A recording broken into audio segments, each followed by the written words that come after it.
Toilets માટે પણ ખાસ આજે સૂચના આપી છે કે સિટીમાં ટોયલેટ્સની સંખ્યા ઓછું છે.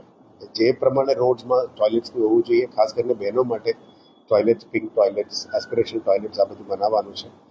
એના ઉપર ફોકસ કરવાનું કીધું છે. આવનારા સ્વચ્છ સર્વેક્ષણમાં પણ એ લેવાના છે. પણ એ તો સ્વચ્છ સર્વેક્ષણની મુદ્દા નથી, બેઝિક એક રિક્વાયરમેન્ટ છે. ગાર્ડન્સમાં ટોયલેટ હોવાનું, પબ્લિક સ્પેસીસમાં ટોયલેટ્સ હોવું જોઈએ, રોડ્સમાં ટોયલેટ્સ હોવું જોઈએ. એના ઉપર આવનારા દિવસમાં દરેક ઝોન વાઇઝ અમે સ્ટાન્ડર્ડ ડિઝાઇન પણ કરવાના છે અને અલગ અલગ ડિઝાઇનમાં પણ કરવાના છે. એટલે સિટીમાં આવનારા દિવસોમાં જે ટોયલેટ્સની સંખ્યાની અભાવ છે એ પણ વધારે કરવામાં આવશે. એ પહેલાં કેપેક્સ બીએમસી દ્વારા કરવામાં આવશે અને અમુક મોડલ્સ પણ છે. પહેલાં અમે કેપેક્સ કરીશું, પછી ઓએન આપશું. પણ મૂળ મુદ્દા સિસ્ટમ કેવું નથી, પણ ટોયલેટ્સ હોવાની જરૂરિયાત છે. એ ઉપર પણ કામગીરી કરવામાં નથી. I do not know, I have to check.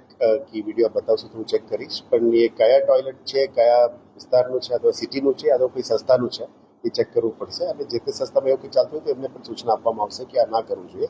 જે પે એન્ડ યુઝ ટોયલેટમાં જે નક્કી કરવામાં આવ્યું આટલું જ રકમ લઈને કામગીરી કરવું જોઈએ. એ અમે ચેક કરીશું. આપ વિડીયો બતાવશો તો અમે ચેક કરીશું.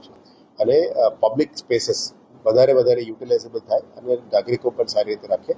અને નાગરિકોને પણ વિનંતી કરી રહ્યા છે કે રોડ રસ્તામાં સાફ સફાઈ મેન્ટેન કરજો, વધારે કંઈ ગંદકી ના કરો, એ બધામાં વિનંતી કરીએ છીએ. પણ નેક્સ્ટ ફેઝમાં કાયદાકીય પગલાઓ પણ લેવા માટે આજે મિટિંગમાં નક્કી કરવામાં આવ્યું છે. બીજી હાઉસિંગ ઉપર પણ વધારે ફોકસ કરવાનું કીધું છે. એટલે જ આપણે 30,000 ટાર્ગેટ છે PMAY 2માં, એ ઉપર પણ અત્યારે ડીપીએસ બનાવવાનું કામગીરી શરૂ થઈ ગઈ છે. એટલે આવનારા 27 સુધી જે અમારું ટાર્ગેટ છે એને પૂરું કરવા માટે કામગીરી કરીશું. અને 6,000+ મકાનો હજી કરવાના અને ફાળવણી કરવાનું જે બાકી છે એના ઉપર પણ ફોકસ કરવાની નક્કી કરવામાં આવ્યું છે. એટલે ઓવરઓલ રિવ્યુ મિટિંગ સિટીને ઇમ્પ્રૂવ કરવા માટે જે પગલાઓ લેવું જોઈએ અલગ અલગ ડિપાર્ટમેન્ટ્સને, એ તમામ ડિસ્કશન સાથે કરવામાં આવ્યું છે.